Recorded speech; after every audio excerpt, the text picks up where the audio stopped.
Eu gosto muito da história daquela nau francesa pirata, a tal da Pèlerine, que se chama Peregrina, né? E que foi presa pelos portugueses quando estava indo para a França. Anselmo, eu fico muito impressionada com a carga dela, olha só. Eram 15 mil toras de pau-brasil, 15 mil. 3 mil peles de onça, não sabia que tinha tanta onça. 600 papagaios, micos-leões dourados, enfim, tudo. Eles vinham aqui, pegavam, carregavam. Um navio era assim, imagina a quantidade que não foi embora. Ai, ai, ainda tem essa bobagem que é recorrente, que tem gente que fala que o Brasil seria melhor se fosse colonizado pelos franceses ou pelos holandeses. Quer dizer, eles vinham aqui era saquear mesmo, quer dizer, o colonizador é igual, ele chega na colônia, na África, aqui, e leva as riquezas, essa é a lógica. Embora, no caso da França, eu fico impressionado que até hoje eles mantêm um certo xodó com o Brasil, uma certa curiosidade, gostam da nossa música, enfim. É um caso de amor não resolvido, né? Tá bom. Vive la France! Viva!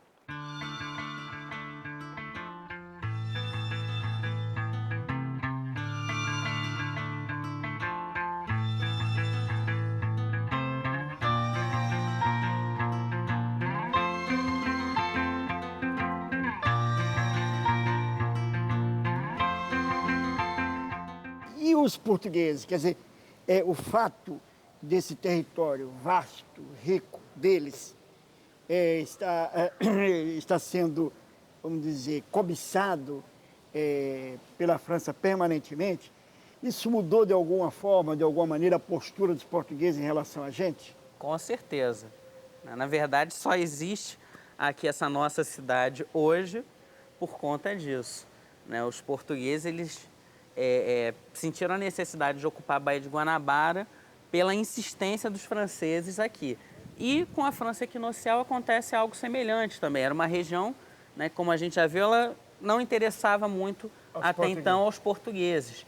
E a partir da França equinocial é que eles vão começar a ocupar ali a região, né? E é muito interessante porque justamente a cidade de São Luís, ela é nesse primeiro momento fundada pelos franceses e os portugueses inclusive aproveitam essas primeiras instalações francesas para permanecer ali, né?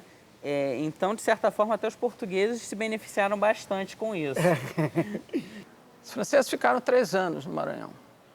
É um tempo muito curto para deixar uma herança cultural. Então, muitas vezes se vê em peças publicitárias do governo dizer-se que o São Luís foi a única capital brasileira a ser fundada por franceses. Porque, afinal, os franceses escolheram o local da cidade. Isso. Escolheram o local do Forte São Luís. Os capuchinhos escolheram o local da casa deles, que seria o convento que está lá até hoje.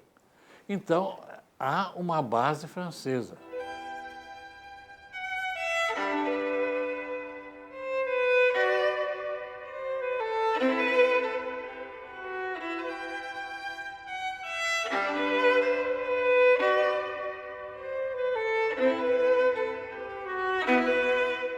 Todo mundo diz que os franceses eram amigos dos índios, os portugueses não eram. O que tem isso de real? Não se pode negar, nós não podemos falar de um português, na verdade, que deprecia o índio e de um francês que positiva o índio. Isso, na verdade, essa dicotomia ela não é interessante. O que é interessante é ir para a filigrana dos textos e mostrar como é que se constroem essas imagens, o índio do jesuíta e o índio do capuchinho francês, e mostrar como é que essas imagens estão, as imagens do índio que eles constroem, estão a serviço de alguma coisa. É evidente que essa imagem do índio do Maranhão, não é? Que depois veio a se chamar o Estado do Maranhão, logo a seguir, é evidente que essa imagem é uma imagem positivada em prol de uma instalação francesa. Na verdade, os franceses eles, contavam muito com o apoio das tribos locais e em vários sentidos, tanto como braços para a guerra contra os portugueses, como também para suprimento da própria colônia. Até porque os franceses tinham uma postura um pouco diferente dos portugueses em relação aos indígenas. Havia uma relação muito mais de parceria. Esse tipo de relação estabelecida nas costas do Brasil com os franceses, nós temos que convir, né, giravam em torno de extração do pau-brasil.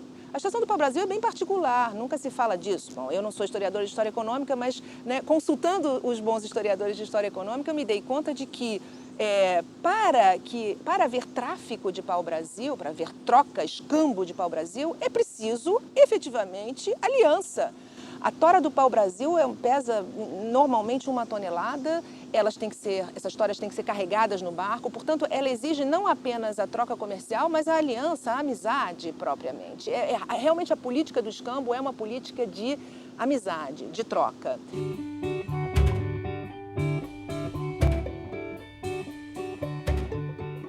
Professora, a gente sabe que custa caro uma aventura dessas. Eles ficaram muito pouco tempo. Por que eles foram embora?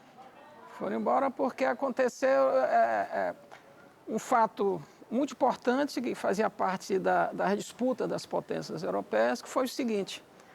Em 1612, a França e a Espanha estavam em conflito.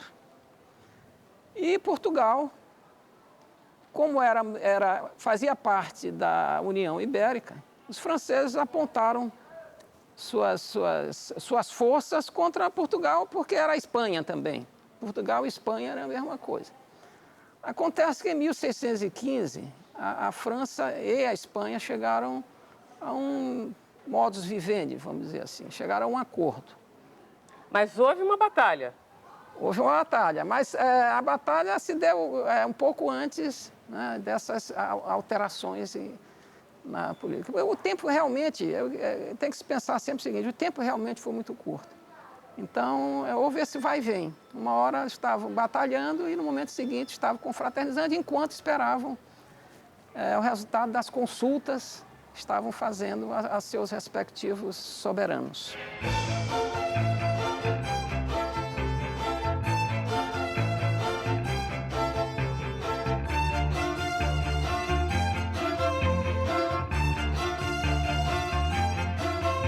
E o que acontece efetivamente é isso. No momento em que as forças portuguesas avançam para rechaçar os franceses não recebem qualquer tipo de suporte vindo da França, não é, para combater o rechaço dos portugueses. Os portugueses venceram os franceses, mas os franceses tinham o absoluto domínio do mar, que tinham vários navios, inclusive a nau Regente, que era uma nau de 400 toneladas, com 20 canhões, bocas de fogo poderosíssimas. Os portugueses jamais poderiam...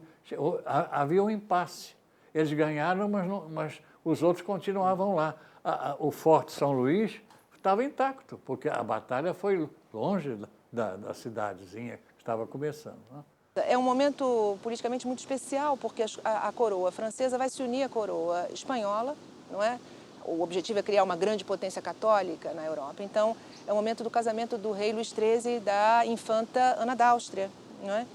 E, na verdade, o projeto maranhense é uma exigência propriamente de Espanha. É preciso que os franceses deixem o Maranhão para que os casamentos aconteçam. Portanto, moeda de troca.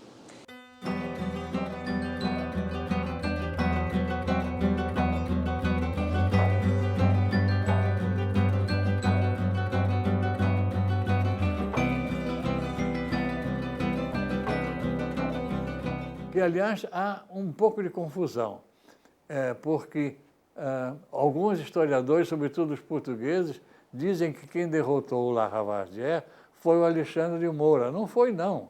O Alexandre de Moura chegou lá quase um ano depois e não atirou um único tiro. Ele chegou lá para receber a rendição do Larivière. Mas depois a gente sabe que o Larivière acabou sendo preso, levado para a Torre de Belém, em Portugal, mas houve negociações e ele acabou sendo... Porque ele reivindicava, de fato, um reembolso pelo investimento que ele tinha feito na aventura aqui em São Luís. E, no fim das contas, as coisas acabaram se ajeitando.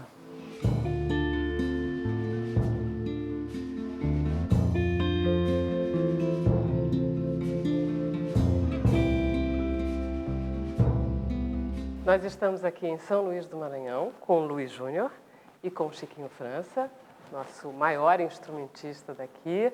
E, Chiquinho, você chama Chiquinho França. Quando eu falo de França equinocial, de ocupação francesa aqui no Maranhão, isso te diz alguma coisa em música? Apesar do meu nome ter França, não tem nada a ver musicalmente com a França. Agora, se eu falo para você de Brasil português, de Brasil brasileiro, o que Aí que dá rola? para sair um fado e um frevo numa música só. Ah, eu queria ver. Então vamos.